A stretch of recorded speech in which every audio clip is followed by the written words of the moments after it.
बिस्मिल्लाहिर्रहमानिर्रहीम अस्सलामुअलैकुम बेटे। उम्मीद है आप सब लोग खैर वाफियत से होंगे। Welcome back to MDCAT past paper series. और पास पेपर सीरीज़ जब हमने स्टार्ट की तो मेरा अपना इरादा तो यही था कि हम इसको एक सीक्वेंस में लेकर के चलेंगे। जैसे मैंने यूएचएस से स्टार्ट किया तो मैंने 2008, हमने 9, 10, 11, 12, 13 और 14 ये जो पेपर्स हैं ये हम डिस्कस कर चुके हैं। मेरा इरादा तो ये था कि हम पहले यूएचएस को 2024 तक ख़त्म करें, फिर हम दूसरे प्रोविंसेस पे जाएं। तो मैंने बार बार एक बात बोली कि हम इस सीरीज़ में इंशाल्लाह ताला सारे प्रोविंसेस के पेपर्स को क्या करेंगे, डिस्कस करेंगे। लेकिन बहुत सारे बच्चों के मैसेजेस आ रहे थे, कमेंट्स आ रहे थे कि सर दूसरे सूबों के पेपर्स को भी डिस्कस करें। तो मुझे ऐसा लगा कि शायद बच्चों को कहीं ये इंप्रेशन ये जा रहा है कि हमने इस सीरीज़ में सिर्फ यूएचएस के पेपर्स को क्या करना है, डिस्कस करना है। लेकिन ऐसा बिल्कुल नहीं है। हमने सीरीज में इंशाल्लाह ताला जितने भी सूबों के जितने भी सारे सूबों के पास पेपर्स अवेलेबल हैं, हम सारे सूबों के पास पेपर्स को क्या करेंगे, डिस्कस करेंगे। तो आज के लिए हमारे पास दो पेपर्स रहेंगे शहीद जुल्फ़िकार अली भुट्टो मेडिकल यूनिवर्सिटी के 2023 और 2024। ठीक है, 2024 में आपको पता है दो पेपर हुए थे, पेपर रिकंडक्ट हुआ था। पहले वाला पेपर थोड़ा मुश्किल था, बाद वाला थोड़ा आसान था। तो पहले वाला पेपर तो डिस्कस करने का भी बड़ा मजा आएगा और आपको सीखने के लिए भी बड़ा सारा कुछ मिलेगा। तो अभी जो हमारे पास पेपर है वो है 2023 और क्वेश्चन नंबर है हमारे पास 1, द वर्ड रिलेक्टेंट। अब मैं वोकैब के बारे में आपको पहले बता दूं कि मेरा बड़ा सिंपल सा मुद्दा है कि जब आप एमडी कैट 2025 की तैयारी कर रहे हैं तो मैंने एक पूरी वीडियो बनाई है अपनी वन शॉट सीरीज में एमडी कैट वोकैब के लिए कि आप किसी भी बुक को, किसी भी नोट्स को बाकायदा तौर पर रट्टा ना मारें, उसको अपने असाब पर सवार ना करें, अपनी एनर्जी ज़ाया ना करें, अपने पैसे ज़ाया ना करें, अपना टाइम ज़ाया ना करें। आप अनसीन वोकैब का मतलब वाकई में ही अनसीन वोकैब होता है। और इससे पहले आपको मैंने बताया भी कि हम जो पेपर डिस्कस करेंगे उसमें जब भी हम 2020 से पहले वाले पास पेपर्स को डिस्कस करेंगे ना, उसकी वोकैब को हम डिस्कस नहीं करेंगे। 2020 के बाद वाले पेपर्स की वोकैब को हम क्या करेंगे, साथ में पढ़ लिया करेंगे, देख लिया करेंगे। क्योंकि इससे पहले वाली जो वोकैब थी वो प्रिस्क्राइब्ड वोकैब थी और वो खास तौर पर सिर्फ उसी साल के लिए हुआ करती थी। तो इसलिए उनके ऊपर अपनी एनर्जी, टाइम ज़ाया करने का कोई फायदा नहीं है। बहरहाल एमसीक्यू 1 पर आइएगा। The word reluctant mean. अब रिलेक्टेंट के वर्ड को आप अच्छे से जानते हैं, अच्छे से समझते हैं कि रिलेक्टेंट का मतलब हमारे पास बेटे क्या होता है, अनविलिंग, डिसइंक्लाइंड, जिसको हम उर्दू में क्या बोलते हैं, हिचकिचाहट बोलते हैं। ऐसा बंदा जो कोई काम करने में हिचकिचाहट दिखा रहा होता है उसको हम क्या बोलते हैं, रिलेक्टेंट बोलते हैं। और हमें क्वेश्चन में उसका चाहिए क्या, सिनोनिम। तो रिलेक्टेंट का सिनोनिम हमारे पास क्या होता है, हेजिटेंट। उसके बाद है हमारे पास next question, the synonym of apparel. Apparel के वर्ड को आप अच्छे तरीके से समझते हैं। अपैरल का मतलब हमारे पास बेटे क्या होता है, ड्रेस। अपैरल का मतलब हमारे पास क्या होता है, क्लोथिंग। अपैरल का मतलब हमारे पास होता है लिबास। तो हमारे पास जो सिनोनिम रहेगा वो इसका बेटे क्या रहेगा, ड्रेस रहेगा। उसके बाद है हमारे पास द एंटोनिम ऑफ इंडेवर। अब हमें यहाँ पर एंटोनिम तलाश करना है पहली बात, और वर्ड हमारे पास कौन सा है, एंडेवर। एंडेवर के वर्ड को याद रखिएगा। इंडेवर का मतलब क्या होता है, इंडेवर हम बोलते हैं ट्राई टू डू समथिंग। ठीक है, कोई करने की जो कोशिश होती है ना, जो करने की ट्राई होती है, जो अटेम्प्ट होती है, हम उसको क्या बोलते हैं बेटे, हम उसको बोलते हैं एंडेवर। अब जब हमने इसका एंटोनिम देखना है तो देखें, ईट तो बिल्कुल इससे रिलेटेड वर्ड नहीं है और एफर्ट तो इसका सिनोनिम वर्ड बनेगा। ठीक है, जबकि हमें पेपर में एंटोनिम देखना है। इन एग्जैक्ट और नेगेटिव वर्ड जरूर है लेकिन इसके साथ उसका कोई लेना देना नहीं है। एक्चुअल वर्ड जो हमारे पास रहेगा वो क्या रहेगा, अल्फा। इन एक्शन, जो कि एक्शन का ऑपोजिट है। एक्शन लेना, अटेम्प्ट करना, कोशिश करना क्या होता है, इंडेवर। और उसका जो ऑपोजिट वर्ड है इन एक्शन, वो हमारे पास क्या है, अल्फा, यानी कि इसका एंटोनिम है। तो करेक्ट ऑप्शन हमारे पास क्या रहेगा, अल्फा। उसके बाद नेक्स्ट वर्ड है हमारे पास जीलस। जीलस हमारे पास क्या होता है, और यहां पर भी आप देखेंगे हमें एंटोनिम ढूंढना है। जीलस हम किसको बोलते हैं, jealous is a person full of energy. ठीक है, जो बंदा एंथुजियास्टिक होता है ना, पैशनेट होता है, कोई काम करने का दीवाना होता है, उसको हम क्या बोलते हैं, full of passion, full of energy and full of enthusiasm, उसको हम क्या बोलेंगे, जीलस बोलेंगे। और हमें यहाँ पर उसके चूंकि इंटोनिम ढूंढना है तो इंटोनिम के लिए हमारे पास यहाँ पर क्लियर वर्ड लिखा हुआ है, अनएंथुजियास्टिक। ठीक है। वैसे रिलीजियस आप समझते हैं वो बंदा जो मजहब के प्रैक्टिकली मजहब को देख रहा होता है, उसको फॉलो कर रहा होता है, उसको हम क्या बोलते हैं, रिलीजियस। और कंडेचियस हम किसको बोलते हैं, रिलेटेड टू डिजीज होता है। मतलब कोई ऐसा बंदा जिसको हम बोलते हैं कि उसको जर्म्स आ गए उसमें, या कोई ऐसी चीज आ गई जो उससे उससे किसी दूसरे को ट्रांसफर हो सकती है, तो उसको हम क्या बोलते हैं, कंटेजियस बोलते हैं। और फनेटिक हम किसे बोलते हैं, फनेटिक भी याद रखिएगा ये जीलस का सिनोनिम वर्ड है। जो बंदा किसी चीज के ऊपर बड़ा ही क्या होता है, मतलब कि सख्ती से अमल करने वाला होता है, जिसमें मतलब किसी ने ऐसे होते हैं ना, जैसे हम बोलते हैं दीवाने होते हैं लोग, आशिक होते हैं, मतलब कोई कर जाएंगे, कुछ मर जाएंगे अगले बंदे के लिए या अगले काम के लिए या किसी भी काम के लिए, तो उसके लिए हम कौन सा वर्ड यूज करते हैं, याद रखिएगा। उसके लिए हमारे पास बेटे कौन सा वर्ड होता है, फनेटिक वर्ड होता है। किसी चीज पर जो बड़ी सख्ती के साथ, जिसको हम, अगर मैं थोड़ा सा अगर अब बोलूं तो हमारे पास कौन सा वर्ड होता है, एक्सट्रीमिस्ट वर्ड होता है हमारे पास। या जैसे कोई किसी चीज का बड़ा ही अकीदतमंद होता है, बड़ा सख्ती से अकीदतमंद होता है, तो हम उसे क्या बोलते हैं, डिवोटी बोलते हैं। या हम क्या बोलते हैं, मिलिटेंट बोलते हैं। वैसे तो मिलिटेंट फोर्स के लिए बोला जाता है, लेकिन जो अपने टीचिंग्स का, अपने ईमान का, इत्काद का या बिलीव का, या किसी पर्सन के लिए बड़ा शदीद किस्म का दीवाना आशिक होता है ना, हम उसको क्या बोलते हैं, एक्सट्रीमिस्ट बोलते हैं, डिवोटी बोलते हैं, मिलिटेंट बोलते हैं, या फनेटिक बोलते हैं। तो यहाँ पर हमें जीलस का चूंकि ऑपोजिट वर्ड चाहिए, तो ऑपोजिट वर्ड हमारे पास क्या है बेटे, अनएंथुजियास्टिक है। सिनोनिम हमारे पास डेफिनेटली इसका क्या रहेगा, फनेटिक रहेगा। उसके बाद हमारे पास fill in the blank with appropriate article as required. आप देखें, इट इज डैश ऑनर, यहां पर जो वर्ड है ना आपके पास, ऑनर को देख लीजिएगा। देखें टेक्निकली ऑनर हमारे पास क्या है, एक अनकाउंटेबल वर्ड है, ऐसी है ना, हमारे पास अनकाउंटेबल नाउन है।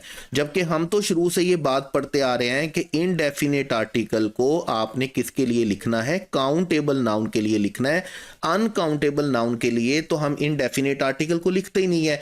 लेकिन यहां पर हमारा वर्ड क्या रहेगा, इट इज एन ऑनर रहेगा। ठीक है। अब पहली दो बातें होती हैं इंडेफिनेट आर्टिकल के लिए, आना चाहिए या नहीं आना चाहिए, ए आना चाहिए या एन आना चाहिए। ठीक है। अब आना चाहिए या नहीं आना चाहिए, तो याद रखिएगा, अगर हम ये देखेंगे कि ये अनकाउंटेबल नाउन है तो इसके साथ इनडेफिनेट आर्टिकल नहीं आना चाहिए। लेकिन याद रखिएगा हमारे पास कुछ अनकाउंटेबल आर्टिकल नाउन इस तरह के हैं जिनके साथ हम इनडेफिनेट आर्टिकल सिचुएशंस में लिखते हैं। जैसे ये आपके पास सेंटेंस है, ऑनर के साथ हम इनडेफिनेट आर्टिकल लिखेंगे, it was an honour to meet you. इसी तरह पिटी देखिएगा, अनकाउंटेबल नाउन है लेकिन हम लिखते हैं व्हाट अ पिटी। इसी तरह शेम अनकाउंटेबल नाउन है लेकिन हम क्या लिखते हैं, it's a shame you couldn't कम। इसी तरह प्लेयर अनकाउंटेबल नाउन है तो हम क्या लिखते हैं, इट्स अ प्लेयर। इसी तरह रिलीफ अनकाउंटेबल नाउन है, कंफर्ट अनकाउंटेबल नाउन है, ब्यूटी, डिसग्रेस, सरप्राइज, जॉय और प्रिविलेज, ये जितने भी वर्ड यहां पर सारे के सारे लिखे हुए ये अनकाउंटेबल नाउन है। लेकिन इन सिचुएशंस में जब हम इनको यूज कर रहे होते हैं एक्सक्लेमेटरी वर्ड के साथ या बताने के लिए, तो डेफिनेटली हम इनके साथ इनडेफिनेट आर्टिकल यूज करेंगे। और इन ए यूज करना है या एन यूज करना, अब इस बात को तो आप अच्छे से समझते हैं कि अगर वॉवल साउंड होगा, यानी कि उर्दू में लिखने पर अगर वो अलिफ या अलिफ मदा से स्टार्ट होगा तो फिर आपने क्या लिखना है, एन। और अगर कॉन्सोनेंट साउंड होगा तो फिर आपने क्या लिखना है, ए लिखना है। ये देखने के लिए कि वावल साउंड है या कॉन्सोनेंट साउंड है तो आपने क्या करना है, अलिफ या अलिफ मदा से स्टार्ट होने वाले वर्ड को वावल साउंड देखना। तो यहां पर हमारे पास बेटे जो करेक्ट ऑप्शन होगा वो क्या होगा, एन। और एक इस ऑनर के साथ जो बाकी सारे वर्ड हैं वो आपने याद रखने हैं, पीटी है, शेम है, प्लेयर है, relief, comfort, beauty, disgrace, surprise, Joy और प्रिविलेज, इनके साथ हम इनडेफिनेट आर्टिकल यूज करते हैं। अपार्ट फ्रॉम के ये अनकाउंटेबल नाउन है, ये काउंटेबल नाउन्स नहीं है। उसके बाद हमारे पास next question, fill in the blank with appropriate preposition. अब अप्रोप्रिएट प्रेपोजिशन जो है ना, he was sitting next dash her. अब यहां पर चूंकि नेक्स्ट लिखा हुआ है तो हमारे पास जो एक्सप्रेशन होता है वो हमारे पास क्या होता है, नेक्स्ट टू हर। ठीक है। जब भी आप किसी के साथ बैठे होते हैं, साथ वाली पोजीशन पर होते हैं, तो हम उसको क्या बोलते हैं, नेक्स्ट टू हर बोलते हैं। हाँ, करीब के लिए हम बाय का वर्ड भी यूज करते हैं, लेकिन अगर बाय का वर्ड तब यूज होता है जब सेंटेंस में नेक्स्ट का वर्ड ना होता। हम क्या बोलते हैं, ही was sitting bye her. Bye हर का मतलब बिल्कुल उसी तरह होता है जिस तरह बोलते हैं करीब होना। अच्छा, टू तो यहाँ पर किसी सूरत नहीं हो सकता, एट यहाँ पे किसी सूरत नहीं हो सकता। विद का वर्ड हम सिटिंग विद का वर्ड जरूर यूज करते हैं, लेकिन वो होता है किसी की सोहबत में बैठना, किसी की कंपनी में बैठना। क्योंकि यहाँ पर नेक्स्ट लिखा हुआ है तो नेक्स्ट की वजह से हमें जो प्रेपोजिशन यहाँ पर चाहिए वो क्या है, टू। तो जिसकी वजह से हमारा करेक्ट ऑप्शन बेटे क्या बनेगा, चार्ली। मैंने चार्ली को ऐसे ही गलत कर दिया, वो सिटिंग के लिए ना होता चार्ली, लेकिन अभी हमने चूंकि नेक्स्ट लिखना है तो नेक्स्ट के लिए हमारे पास कौन सा प्रेपोजिशन आएगा, नेक्स्ट टू हारा आएगा। करेक्ट ऑप्शन हमारे पास बेटे कौन सा होगा, चार्ली होगा। उसके बाद नेक्स्ट क्वेश्चन है हमारे पास, each article was sold dash. अच्छा देखें, अब आपके पास जो ये है ना सोल्ड आउट, सोल्ड आउट का मतलब होता है किसी चीज का मतलब खत्म हो जाना, बिक गई है, खत्म हो गई है। लेकिन जब भी आपने आगे प्राइस लिखी हुई होती है ना, आगे प्राइस मेंशन हुई हो, तो फिर आपने याद रखना है, आपने कभी भी सोल्ड आउट नहीं लिखना, आपने बेटे क्या लिखना है, सोल्ड एट लिखना है। ये गौर से ही समझ लीजिएगा। जैसे देखें, each article was sold at over a pound, जैसे ये सेंटेंस है आपके पास। दूसरा सेंटेंस देखिएगा, the apples were sold at 200 rupees per kilo. सेब कैसे बेचेंगे, 200 रुपए पर किलो के हिसाब से बिके। He bought the car at a low price, उसने कार क्या खरीदी है, बड़ी थोड़ी कीमत पे खरीदी है। इसी तरह each article was sold at over a pound, वो 1 पाउंड से ऊपर ऊपर का बिका है। तो जब भी आपने कीमत मेंशन करनी होती है ना, तो कीमत के साथ आपको सोल्ड के लिए कौन सा प्रेपोजिशन यूज करना होता है, एट यूज करना होता है। तो करेक्ट ऑप्शन बेटे हमारे पास कौन सा चलेगा, बीटा। उसके बाद है हमारे पास next question, what does the word ancestor mean. अब इंसेस्टर का वर्ड आप अच्छे तरीके से समझते हैं कि इंसेस्टर का मतलब कलेक्शन ऑफ स्टार्स नहीं होता, ब्रांच ऑफ एस्ट्रोलॉजी नहीं होता, बल्कि हमारे पास क्या होता है, फोर फादर्स होता है, और टाइप ऑफ रिसेप्टर्स भी नहीं होता। तो करेक्ट ऑप्शन हमारे पास बेटे क्या चलेगा, चार्ली। अबाओ अजदाद को, ठीक है, बाप दादा को हम क्या बोलते हैं, अबाओ अजदाद। जो फोर फादर्स होते हैं, ग्रैंड फोर फादर्स होते हैं, हम उनको क्या बोलते हैं, इंसेस्टर्स बोलते हैं। उसके बाद हमारे पास next question, the word bashful mean. अब वर्ड बैशफुल का जो वर्ड है ना, बैशफुल याद रखिएगा, हम बेटे किसको बोलते हैं, हम टिमिड को बोलते हैं, शाय को बोलते हैं, ठीक है, रिजर्व को बोलते हैं। जो बंदा अपने आप में रिजर्व्ड रहता है ना, हम उसको क्या बोलते हैं, टिमिड बोलते हैं, शाय बोलते हैं, रिजर्व बोलते हैं, बैशफुल बोलते हैं। तो यहाँ पर हमें चूंकि उसका सिनोनिम देखना है, तो उसका सिनोनिम हमारे पास कौन सा होगा, एम्बैरस्ड होगा। मतलब सम सॉर्ट ऑफ हमारे पास जो कनेक्ट करेगा वो क्या करेगा, एम्बैरस्ड कनेक्ट करेगा। तो हमारे पास करेक्ट ऑप्शन क्या चलेगा, चार्ली। उसके बाद है नेक्स्ट क्वेश्चन हमारे पास, पिक द करेक्ट ऑप्शन। अब करेक्ट ऑप्शन में हमारे पास क्या है, doctor Umar has reached, doctor Jamal has not. तो सिंपल सी बात है, हमारे पास दो इंडिपेंडेंट क्लॉजेज हैं, और आप जानते हैं दो इंडिपेंडेंट क्लॉजेज को कंबाइन करने के लिए जो पंक्चुएशन मार्क हमारे पास यूज होता है, वो कौन सा पंक्चुएशन मार्क हमारे पास यूज होता है, सेमी कोलोन। जब भी हमने दो इंडिपेंडेंट क्लॉजेज को कंबाइन करना होता है तो हमारे पास क्या यूज होगा, सेमी कोलोन, जिसकी वजह से हमारा करेक्ट ऑप्शन बेटे क्या होगा, बीटा। मैं आपको बार बार बोल चुका हूं कि इंग्लिश में दो इंडिपेंडेंट क्लॉजेज को कंबाइन करने के कितने तरीकाकार होते हैं, 3। नंबर 1 आप सेमीकोलन से उनको कंबाइन करते हैं। नंबर 2 आप कॉमा लिखेंगे और साथ में फैन बॉयज की कंजंक्शन लिखेंगे। फैन बॉय कंजंक्शन मतलब कोऑर्डिनेटिंग कंजंक्शन लिखेंगे। नंबर 3 आप सेमीकोलन लिखेंगे और कंजंक्टिव एडवर्ब्स लिखेंगे, जिनको हम ट्रांजिशनल वर्ड कंजंक्टिव एडवर्ब्स बोलते हैं, ठीक है। और इनके बाद आपको क्या लिखना है, कॉमा। जो हमारे पास कौन से वर्ड होते हैं, मोर ओवर, देयरफॉर, नेवरदीलेस, ये सारे के सारे वर्ड हमारे पास क्या होते हैं, कंजंक्टिव एडवर्ब्स होते हैं। तो 3 तरीकाकार होते हैं दो इंडिपेंडेंट क्लॉजेज को कंबाइन करने के लिए। पहला क्या होता है हमारे पास, सेमीकोलन।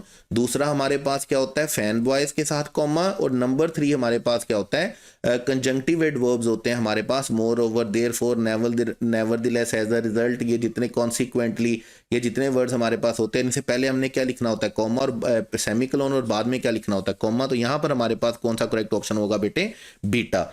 उसके बाद है हमारे पास नेक्स्ट क्वेश्चन, और नेक्स्ट क्वेश्चन है हमारे पास, नेक्स्ट क्वेश्चन इज अभी देखें ये टैब जो है ना फिर हमें क्या कर रहा है, मुझे इसको एंड शो करके दोबारा से स्लाइड 11 पे लाना होगा, ठीक है। ये मैं हमारे साथ ना कभी कभी शरारतें करता है। तो क्वेश्चन 11 है हमारे पास, pick the correct option. The population of China is much more. अच्छा अब देखें, ये एक रूल मैं आपको पहले भी बड़ी अच्छे तरीके से समझा चुका इसको याद रखिएगा, इसको हम क्या बोलते हैं, सूडो कंपैरिजन। सूडो कंपैरिजन क्या होता है, याद रखिएगा कि हमें दो एक जैसी चीजों को कंपेयर करना होता है। मतलब अगर हम पर्सन को कंपेयर कर रहे होंगे, पर्सन के साथ करेंगे, ऑब्जेक्ट को कंपेयर करेंगे ऑब्जेक्ट के साथ, और दो एक जैसी चीजों को कंपेयर करेंगे। जैसे मैंने आपको लास्ट टाइम भी एग्जांपल दिया था, जैसे फर्ज करें अगर मैं सेंटेंस बोलता हूं, मैं बोलता हूं माई कार इज मोर एक्सपेंसिव। अब आपने सिर्फ ये देखना है कि कंपैरिजन किसके दरमियान में किया जा रहा है, मोर एक्सपेंसिव देन माय ब्रदर। अब देखें मैं क्या कर रहा हूं, मैं इस सेंटेंस में अपनी कार का कंपैरिजन किसके साथ कर रहा हूं, अपने भाई के साथ। जबकि मेरे कार के कंपैरिजन होगा मेरे भाई की कार के साथ होगा, भाई के साथ नहीं होगा। इसको हम बोलते हैं सूडो कंपैरिजन एरर। मतलब हमें दो एक जैसी चीजों का कंपैरिजन करना होगा। मैं ऑब्जेक्ट का कंपैरिजन अगर करूंगा तो ऑब्जेक्ट के साथ करूंगा, अब पर्सन के साथ नहीं करूंगा, भाई के साथ तो नहीं करूंगा। तो मैं इस सेंटेंस को ना तीन तरह से ठीक कर सकता हूं, याद रखिएगा। मैं ठीक करने के तरीकेकार भी आपको बता देता हूं। नंबर वन, इस सेंटेंस को मैं कैसे ठीक कर सकता हूं, नंबर वन इसको मैं ठीक कर सकता हूं, जो सबसे आसान तरीका है एपोस्ट्रोफी एस से। एपोस्ट्रोफी एस से मतलब कैसे मैं सेंटेंस को ठीक कर सकता हूं, माई car is more expensive then my brothers. पहला तरीकाकार क्या है कि मैं माई ब्रदर की जगह पर क्या लिख दूं, मैं लिख दूं माई ब्रदर्स। मुझे कुछ और लिखने की जरूरत नहीं है। जब मैं माई ब्रदर्स लिखूंगा तो इसका मतलब I am talking about my brothers car. उसके बाद दूसरा तरीकाकार क्या है कि मैं यहां पर लिखूंगा देन डैट ऑफ। मैं कौन सा वर्ड लिखूंगा, than that of my brother. और जब मैं डैट ऑफ लिखूंगा तो फिर मुझे माई ब्रदर के साथ एस लिखने की जरूरत नहीं है, याद रखिएगा। और अगर ये प्लूरल होगा, अगर मैं इस कार को क्या बना दूं, कार्स बना दूं, तो याद रखिएगा फिर मैं डैट ऑफ की जगह पर क्या लिखूंगा, दोज ऑफ लिखूंगा। फिर मैं सिंगुलर प्लूरल को भी देखूंगा, सिंगुलर को सिंगुलर के साथ कंपेयर करना है और प्लूरल को प्लूरल के साथ कंपेयर करना है। उसके बाद तीसरी बात आपने याद रखनी है बेटे कि हमारे पास तीसरा तरीकाकार क्या होता है कि मैं पूरे के पूरे फ्रेज को रिपीट कर दूं। जैसे my car is more expensive than, और देन के बाद मैं लिख दूं than the car of my brother, the car of my brother. तो मतलब वो पूरे के पूरे फ्रेज को मैं क्या करूंगा, रिपीट कर दूंगा। लेकिन मैं अगर अपनी गाड़ी की बात कर रहा हूं तो मैं उसको कंपेयर भी किसके साथ करूंगा, अपने भाई की गाड़ी के साथ। अपने भाई के साथ उसको हरगिज भी कंपेयर नहीं करूंगा। जैसे यहां पे देखिएगा द पॉपुलेशन ऑफ चाइना। अब चाइना को कंपेयर नहीं किया जा रहा, यानी कि चाइना को कंपेयर किया जाएगा तो मैं कंट्री को कंट्री के साथ कंपेयर करूंगा। यहां पे कंपेयर किया जा रहा है चाइना की पॉपुलेशन को। तो जब मैं चाइना की पॉपुलेशन को कंपेयर करूंगा ना, तो मैं पाकिस्तान के साथ नहीं कंपेयर करूंगा, मैं पाकिस्तान की पॉपुलेशन के साथ कंपेयर करूंगा। तो तीन ही तरीका कार है, यहां मैं पाकिस्तान के साथ एपोस्ट्रोफी एस लिख दूं, या मैं डैट ऑफ लिख दूं, या मैं पूरे का पूरा फ्रेज लिख दूं। यानी कि मैं इसको किस तरह से ठीक कर सकता हूं कि मैं पहला क्या करूं, जैसे मैं पहला लिख दूं than the population of Pakistan. मतलब ये पहला तरीकाकार होगा कि मैं पूरी की पूरे फ्रेज को क्या करूं, द पॉपुलेशन ऑफ पाकिस्तान, पूरे के पूरे फ्रेज को क्या करूं, रिपीट कर दूं। दूसरा क्या होगा कि मैं डैट ऑफ लिख दूं। मैं क्या लिखूं, मैं देन के बाद लिखूं the population of China is more than, या मच मोर देन, दोनों सही है, much more than that of, than that of Pakistan. जब मैं डैट ऑफ लिखूंगा तो फिर मुझे एपोस्ट्रोफी एस लिखने की जरूरत नहीं है। और तीसरा तरीकाकार मेरे पास क्या होगा कि मैं सिर्फ और सिर्फ एपोस्ट्रोफी एस लिख दूं, जो कि क्या तरीकाकार होगा, the population of China is much more then Pakistan. Apostrophe S लिखने का क्या होगा कि मैं पाकिस्तान की बात नहीं कर रहा, मैं पाकिस्तान की पॉपुलेशन की बात कर रहा हूं। और इस क्वेश्चन में यही स्ट्रक्चर यूज किया गया है। आप देख रहे होंगे डेल्टा में पाकिस्तान के ऊपर क्या लिखा हुआ है, एपोस्ट्रोफी एस। तो हमारा करेक्ट ऑप्शन भी बेटे क्या रहेगा, डेल्टा। उसके बाद नेक्स्ट क्वेश्चन है बेटे हमारे पास, next question is the machine printed the stuff which was new fast. हमें सही से स्ट्रक्चर देखना है कि स्ट्रक्चर कौन सा ठीक है। तो चलता है जी, मशीन सब में सेम, आगे चलेंगे, विच आ गया, the machine printed the stuff विच। अब यहाँ पे मशीन की बात नहीं हो रही, बल्कि किसकी बात हो रही है, स्टफ की बात हो रही है। रिलेटिव प्रोनाउन उस वर्ड को मॉडिफाई करता है जो उससे पहले लिखा हुआ है, जबकि यहाँ पर हम बात कर रहे हैं मशीन की, तो ये स्ट्रक्चर तो गलत हो गया। उसके बाद हम बोलते हैं विच was new printed the stuff fast, जो क्या कर रहा है, विच वाज, तो हमारे पास क्या चलेगा, हम पहला ऑप्शन तो हमारे पास गलत हो गया। अब नेक्स्ट हमारे पास क्या चलेगा, the machine which was new, machine जो कि नई थी, प्रिंटेड द स्टफ, अब प्रिंटेड फास्ट नहीं होगा, प्रिंटेड फास्ट द स्टफ। ये जो हमारे पास एडवर्ब ऑफ मैनर होता है, एडवर्ब ऑफ मैनर को हमने हमेशा कहाँ पर लिखना होता है, मैनर को हमने वर्ब के बाद लिखना होता है। तो हम ऐसा नहीं बोल सकते fast printed, printed fast, which was new printed fast the stuff, हमें क्या लिखना होगा, प्रिंटेड द स्टफ फास्ट। हमें ऑब्जेक्ट के बाद, वर्ब के बाद, ऑब्जेक्ट के बाद आखिर में इसको लिखना होता है। तो उसके बाद अगर आप देखेंगे यहाँ पर हमारे पास वर्ड लिखा हुआ है फास्टली। मैंने आपको 4 वर्ड बताए थे और मैंने कहा था इन 4 वर्ड्स को याद रखिएगा। ये उन वर्ड्स में से एक है जिनका एडवर्ब और एडजेक्टिव फॉर्म सेम होता है, जिनका एडजेक्टिव से एडवर्ब बनाने के लिए हम ly का एडिशन नहीं करते हैं। जैसे फास्ट का वर्ड एडजेक्टिव में भी फास्ट है और एडवर्ब में भी क्या है, फास्ट है। इसी तरह हार्ड एडजेक्टिव में भी हार्ड है और एडवर्ब में भी क्या है, हार्ड है। लेट एडजेक्टिव और एडवर्ब में लेट है, और हाई एडजेक्टिव और एडवर्ब में भी क्या है, हाई है। फिर मैंने आपको ये कहा था कि ऐसा नहीं है कि इनका ly फॉर्म होता नहीं है, इनका ly फॉर्म होती जरूर है, लेकिन उसमें मीनिंग चेंज हो जाते हैं। लेकिन उसमें पहली बात आपने ये याद रखनी है, फास्ट का ly फॉर्म तो इंग्लिश में एग्जिस्ट ही नहीं करता है, फास्टली वर्ड तो इंग्लिश में होता ही नहीं है।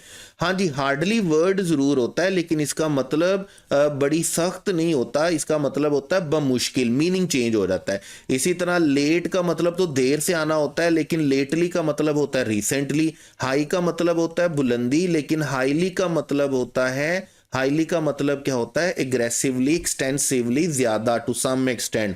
तो फास्टली वर्ड एग्जिस्ट ही नहीं करता, याद रखिएगा। तो यहां पर आपके पास जो करेक्ट ऑप्शन बेटे बनेगा, आपके पास करेक्ट ऑप्शन क्या बनेगा beta, the machine which was new printed the stuff fast. Correct option आपके पास क्या रहेगा, बीटा। उसके बाद नेक्स्ट क्वेश्चन आपके पास, I wish I have, I wish I am, I wish I were या आई विश आई वाज। तो पहली बात तो याद रखिएगा, जब भी आप आई विश की बात कर रहे हैं तो इसका मतलब आप पास्ट सब्जंक्टिव की बात कर रहे हैं, और पास्ट सब्जंक्टिव का मतलब अनरियल सिचुएशन की बात हो रही है। तो अनरियल सिचुएशन में जब आप इमेजिनरी या अनरियल सपोज्ड सिचुएशन की बात करते हैं तो डेफिनेटली आप विश के बाद, वुड डैट के बाद, एज इफ के बाद क्या यूज करते हैं, स्टेट ऑफ बीइंग के लिए वर यूज करते हैं। तो यहां पर आई wish I was a millionaire, am a millionaire या हैव बीन नहीं होगा, बल्कि हमारे पास करेक्ट ऑप्शन क्या होगा, चार्ली। अब ये उन सेंटेंसेस के लिए याद रखिएगा जो अनरियल है, जो सपोज्ड है। वैसे आपने विश के वर्ड को याद रखना है। मैंने आपको कहा कि जब विश होगी ना किसी ऐसे एक्शन के लिए जो रियलिटी में पॉसिबल है, मतलब मैं बोलता हूं कि यार मेरी ख्वाहिश है कि मेरे पास गाड़ी होती, ठीक है। अब मेरे पास गाड़ी होना ये मतलब रियल है, ऐसा हो सकता है, पॉसिबिलिटी है। तो ऐसी सूरत में आपने याद रखना है, आपने विश के लिए सेंटेंस में से क्या ढूंढना है, टाइम ढूंढना है। अगर आपकी विश प्रेजेंट टाइम के लिए होगी ना, तो फिर आपने उसको किस में लिखना है, आपने उसको पास्ट इंडेफिनेट में लिखना है। मैंने आपको बड़ी डिटेल से ये रूल पढ़ाया हुआ है विश वाला, अगर आप अपने वर्ब वाले लेक्चर्स को देखेंगे जाके। और फ्यूचर के लिए आपने क्या करना है, would plus first form use करना है। और आपने पास्ट, अगर पास्ट टाइम की विश होगी तो आप उसको 2 तरह से कर सकते हैं, या तो आप बेटे उसको करेंगे पास्ट परफेक्ट के साथ, या बेटे आप उसको किसके साथ करेंगे, वुड हैव और थर्ड फॉर्म के साथ। यह आपने याद रखना है। वर आपने तब लिखना है जब आप पास्ट सब्जंक्टिव में चले जाते हैं, जब आप अनरियल और सपोज्ड इमेजिनरी सिचुएशन की बात कर रहे होते हैं। बहरहाल यहां पर हमारे लिए जो करेक्ट ऑप्शन आएगा वो हमारे पास क्या आएगा, चार्ली। उसके बाद नेक्स्ट क्वेश्चन है हमारे पास, the town dash its appearance completely since. ये पिछले 2, 3, 4 सालों से ये क्वेश्चन जो सिंस और फॉर वाला है ना, ये पेपर बनाने वाले का बड़ा ही क्या रहा है, फेवरेट रहा। उसकी रीजन क्या है कि बच्चे को इजीली ये क्वेश्चन जो है बच्चे से गलत करवाया जा सकता है। देखिए जहां पर भी फॉर और सिंस आ जाए तो आपने याद रखना है, नंबर 1 पे आपकी प्रायोरिटी क्या, कौन सा टेंस होना चाहिए, नंबर 1 आपकी प्रायोरिटी पे टेंस होना चाहिए प्रेजेंट परफेक्ट कंटीन्यूअस, और अगर प्रेजेंट परफेक्ट कंटीन्यूअस नहीं है तो सेकंड प्रायोरिटी में आपने याद रखना है, आपने किस में जाना है, प्रेजेंट परफेक्ट पे जाना है, ठीक है। और अगर प्रेजेंट परफेक्ट नहीं है तो फिर आप डेफिनेटली प्रेजेंट कंटीन्यूअस पे जाएंगे, प्रेजेंट इंडेफिनिट पे जाएंगे, तो फिर वो आगे सिलसिला वो चलता रहेगा। लेकिन याद रखिए जैसे जैसे अभी यहाँ पे देखिएगा, the town dash it's appearance completely since 1980, अगर यहाँ पर ऑप्शन में होता ना हैज बीन चेंजिंग, अब जैसे फर्ज करें अगर मैं डेल्टा ऑप्शन बना देता हूं, मैं कहता हूं चेंजेस ऑप्शन नहीं है जी, ऑप्शन है हैज बीन चेंजिंग, तो अब मुझे जरा अच्छे बच्चों की तरह बताइएगा, अब इन 4 ऑप्शन में से आपका करेक्ट ऑप्शन कौन सा होगा। तो जब आप हैज बीन चेंजिंग देखेंगे ना तो डेफिनेटली आपका करेक्ट ऑप्शन क्या होगा, हैज बीन चेंजिंग। अब अगर ऑप्शन में हैज बीन चेंजिंग नहीं है तो फिर आप परफेक्ट कंटीन्यूअस की बजाय किस पे जाते हैं, परफेक्ट पे जाते हैं, तो आपका करेक्ट ऑप्शन बेटे क्या होगा, हैज चेंज। और अगर फर्ज करें हैज चेंज्ड भी आपके ऑप्शंस में ना होता, ना परफेक्ट कंटीन्यूअस होता ना ही आपके पास परफेक्ट होता, तो फिर आप किस पे जाते, फिर आपका करेक्ट ऑप्शन क्या होता, इज चेंजिंग होता। और फर्ज कर लें कि अगर इज चेंजिंग भी आपके पास ना होता तो फिर आपके पास कौन सा करेक्ट ऑप्शन होता, चेंजेस करेक्ट ऑप्शन होता। यानी कि फर्स्ट प्रायोरिटी में आपके पास कौन सा आंसर रहेगा, फर्स्ट प्रायोरिटी में आपके पास आंसर रहेगा हैज बीन चेंजिंग, और इस क्वेश्चन के लिए सेकंड ऑप्शन में आपके पास क्या रहेगा, हैज चेंज्ड। और अगर परफेक्ट भी ना होता तो फिर आप इसको किसके साथ चेंज कर देते, इज चेंजिंग, और अगर ये भी ना होगा तो फिर आप इसको किसके साथ करेंगे, प्रेजेंट के साथ, और फिर क्या होता, चेंजेस। बहरहाल हमारे पास जो ऑप्शन में मौजूद है वो है चार्ली, परफेक्ट टेंस मौजूद है, तो करेक्ट ऑप्शन हमारे पास क्या रहेगा, चार्ली है। मैंने आपको बताया ये पिछले कुछ सालों से पेपर बनाने वाले का बड़ा फेवरेट क्वेश्चन रहा है, और तकरीबन हर सूबे के पिछले 2-3 साल के पेपर आप देखेंगे तो किसी ना किसी एक साल के पेपर में आपको ये क्वेश्चन फॉर और सिंस के साथ मिलेगा। उसके बाद नेक्स्ट क्वेश्चन है हमारे पास बाय नेक्स्ट मार्च, और हम जैसे ही बाय नेक्स्ट मार्च की बात कर रहे हैं तो इसका मतलब हम किसकी बात कर रहे हैं, फ्यूचर की। We dash here for years, हमें यहां पर रहते हुए, अब देखिए ना पहली बात तो हम फ्यूचर की बात कर रहे हैं, दूसरी बात फॉर आ गया, और जब भी फॉर और सिंस आ जाए तो परफेक्ट कंटीन्यूअस होता है, तो यहां पर इसका मतलब है हमें जो टेंस चाहिए वो कौन सा टेंस चाहिए, फ्यूचर परफेक्ट कंटीन्यूअस। बात समझ रहे हैं ना, सिंस और फॉर लिखा हुआ है तो इसका मतलब हमें परफेक्ट कंटीन्यूअस चाहिए, और बाय नेक्स्ट मार्च लिखा हुआ है तो इसका मतलब फ्यूचर की बात है, तो इसका मतलब हमारे पास करेक्ट ऑप्शन कौन सा होगा, हमारे पास करेक्ट ऑप्शन होगा we shall have been living, जो कि फ्यूचर भी है, और फ्यूचर होने के साथ साथ हमारे पास क्या है, परफेक्ट कंटीन्यूअस भी है। तो करेक्ट ऑप्शन हमारे पास कौन सा रहेगा बेटे, करेक्ट ऑप्शन इज चार्ली। उसके बाद नेक्स्ट क्वेश्चन है हमारे पास, the students accompanied by the teacher. देखिए सब्जेक्ट वर्ब अग्रीमेंट के फर्स्ट रूल में जो प्रेफरेंस रूल था हमने उसमें क्या पढ़ा, हमने कहा अगर 2 सब्जेक्ट्स को कुछ वर्ड्स के साथ जोड़ा गया, और वो वर्ड्स हमारे पास कौन से थे, वो वर्ड्स थे हमारे पास with, along with, together with, in addition to, including, as well as, accompanied by, like, unlike, except, but and of. अगर इनमें से किसी एक वर्ड के साथ 2 सब्जेक्ट को कंबाइन किया गया है तो हमारी प्रेफरेंस किसके साथ रहनी है, फर्स्ट सब्जेक्ट के साथ। और फर्स्ट सब्जेक्ट के साथ प्रेफरेंस रहने का मतलब क्या है कि हमारा वर्ब और हेल्पिंग वर्ब किसके अकॉर्डिंगली आएगा, फर्स्ट वन के अकॉर्डिंगली आएगा। जैसे यहां पे देखिएगा द स्टूडेंट्स, स्टूडेंट्स का मतलब क्या है कि स्टूडेंट्स क्या है, प्लूरल, और टीचर क्या है, सिंगुलर, और दोनों को कंबाइन किसके साथ किया हुआ है, अकंपनीड बाय के साथ। अकंपनीड बाय का मतलब हमारी प्रेफरेंस किसके साथ रहेगी, फर्स्ट वन के साथ, तो इसका मतलब है हमारा वर्ब और हेल्पिंग वर्ब भी किसके अकॉर्डिंगली रहेगा, फर्स्ट वन के अकॉर्डिंगली। तो इसका मतलब हमारा करेक्ट ऑप्शन बेटे यहां पर क्या होने वाला है, आर होने वाला है, क्योंकि हैज हैव तो हम आईएनजी फॉर्म के साथ लिख नहीं सकते, इज हम सिंगुलर नहीं लिख सकते क्योंकि स्टूडेंट्स प्लूरल है, तो हमारा करेक्ट ऑप्शन बेटे क्या होगा, बीटा। ये वो वर्ड्स हैं, ये वो एक्सप्रेशंस हैं कि इनको जब भी हम सेंटेंस में 2 सब्जेक्ट को कंबाइन करने के लिए यूज करेंगे तो हमारी प्रेफरेंस किसके साथ रहेगी, फर्स्ट वन के साथ रहेगी। उसके बाद नेक्स्ट क्वेश्चन है बेटे हमारे पास नन ऑफ अस। अब नन ऑफ अस को याद रखिएगा, जब आप नन ऑफ अस की बात करेंगे तो सेंटेंस में आप देखेंगे गोन का वर्ड लिखा हुआ है, तो गोन तो अकेला किसी टेंस में आ ही नहीं सकता, गोन के साथ हमें कुछ ना कुछ हेल्पिंग वर्ब चाहिए। हैव के साथ थर्ड फॉर्म होती है तो इसका मतलब हैव गोन गो नहीं हो सकता। वर गोन पैसिव स्ट्रक्चर होता है, वर गोन यहां पर हमें नहीं चाहिए, तो करेक्ट ऑप्शन हमारे पास बेटे कौन सा रहेगा, हैज गोन। करेक्ट ऑप्शन हमारे पास क्या रहेगा, बीटा। उसके बाद है हमारे पास next question, fill in the blank with appropriate option. I dash before 10 PM। जब भी बिफोर की बात होती है तो डेफिनेटली देखें, एक बात तो याद रखें, कुछ क्वेश्चन, अच्छा मैं आपको मजे की बात बताता हूं, कुछ क्वेश्चन इस तरह के होते हैं कि अगर आपको क्वेश्चन ना भी पता हो ना, आप सिर्फ आंसर पढ़ के ना, ऑप्शन पढ़ के उनका आंसर देखिए, फॉर 1 मिनट के लिए भूल जाएं कि यहाँ पे कुछ लिखा हुआ है। आप चारों ऑप्शंस को देख लीजिएगा। पहले अल्फा ऑप्शन देखिएगा, शेल हैव स्लीप्ड। स्लीप्ड तो कोई वर्ड ही नहीं होता। स्लेप्ट की थर्ड फॉर्म हमारे पास क्या, स्लीप की थर्ड फॉर्म हमारे पास क्या होती है, स्लेप्ट होती है। इसका मतलब अल्फा ऑप्शन तो वैसे ही गलत हो गया। उसके बाद देखिएगा चार्ली ऑप्शन, चार्ली में विल हैव स्लीप। अब विल हैव स्लीप तो हो ही नहीं सकता, जब आपने विल हैव लिख दिया तो थर्ड फॉर्म लिखनी है, थर्ड फॉर्म क्या होती है, स्लेप्ट। इसका मतलब चार्ली ऑप्शन भी गलत हो गया। शेल हैव बीन स्लेप्ट, अब शेल हैव बीन स्लेप्ट हमारे पास किस में आएगा, पैसिव में। Shall have slept slept active में, और शेल हैव बीन क्या आएगा, पैसिव में। और जब भी एक्टिव पैसिव का मुकाबला होता है तो हमारी प्रेफरेंस किसके साथ जाती है, एक्टिव के साथ जाती है। तो मैं बगैर सेंटेंस पढ़े आपको बता सकता हूं कि इसका करेक्ट ऑप्शन हमारे पास क्या होगा, बीटा। ये बताने का मकसद आपको ये कि याद रखिएगा, समटाइम्स कुछ क्वेश्चन इस तरह के होते हैं कि आप स्टेटमेंट पढ़े बगैर उनके सिर्फ चारों ऑप्शंस को अगर गौर से पढ़ लेते हैं ना, तो आपको पता चल जाता है करेक्ट ऑप्शन कौन सा है। वैसे भी आपने एक और रूल भी याद रखना है कि जहां पर भी आफ्टर आ जाता है ना, तो हमने परफेक्ट टेंस लिखना होता है आफ्टर के बाद, और जहां पर भी बिफोर आ जाता है ना, तो आपने याद रखना हमने परफेक्ट टेंस लिखना होता है कहां पर, बिफोर से पहले। आफ्टर के बाद परफेक्ट टेंस आता है और बिफोर से पहले आता है। तो चूंकि यहाँ पर आफ्टर बिफोर 10 PM लिखा हुआ था, PM गालबन लिखा हुआ था, तो करेक्ट ऑप्शन हमारे पास बेटे कौन सा चलेगा, बीटा। उसके बाद नेक्स्ट क्वेश्चन, उसके बाद हमारा पेपर मुकम्मल हो गया, ये हमारा लास्ट क्वेश्चन था।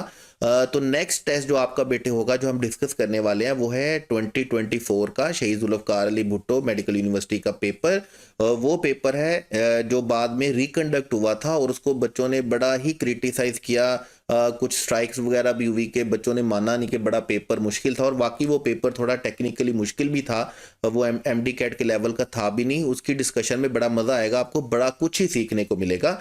बहरहाल अभी तक के लिए कोई बात पल्ले नहीं पड़ी हुई इस पेपर की डिस्कशन में से, तो आपने पूछ लेनी है। और मैं आपको बार बार बोल रहा हूँ, परेशान ना हो आप। इंशाल्लाह ताला हम सारे प्रोविंसेस के पास पेपर्स को डिस्कस करेंगे। आपको पता है रिकॉर्डिंग में, टेस्ट अरेंज करने में थोड़ा टाइम लगता है, तो it is taking some time. लेकिन इंशाल्लाह ताला मेरी कोशिश रहेगी कि पेपर से पहले मैं सारे पेपर जो हैं प्रोविंसेस के आपको डिस्कस करवाऊं। Wish you all the best. दुआओं में याद रखिएगा, अपना ढेर सारा ख्याल रखिएगा। अल्लाह हाफिज़।